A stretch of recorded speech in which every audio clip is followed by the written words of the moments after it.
2 semaines après le rendu des recommandations de la commission d'enquête parlementaire et 8 mois après la diffusion des images de l'association L214, le 25e sommet de l'élevage de Clermont-Ferrand a été l'occasion pour les acteurs de la filière viande de s'exprimer sur la question des conditions d'abattage.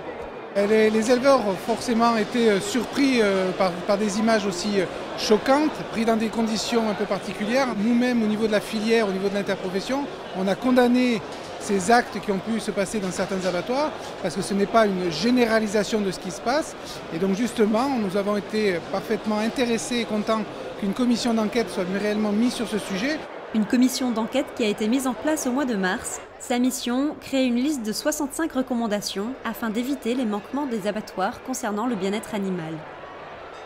Il est difficile de juger les 65 comme ça. Il y a des bonnes choses, il y en a d'autres qui nécessitent d'être vérifiées, il y en a d'autres qui nécessitent de vérifications juridiques, des vérifications techniques.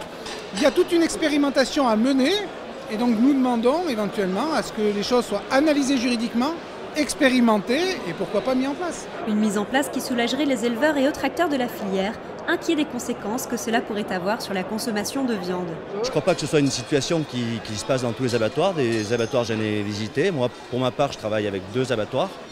J'ai entièrement confiance en eux et c'est des gens qui sont respectueux des animaux. De notre point de vue agricole, on nous demande d'avoir du bien-être animal. Et si on a de mauvaises pratiques, on est pénalisable. Je pense que dans les abattoirs, il devrait y avoir exactement les mêmes choses.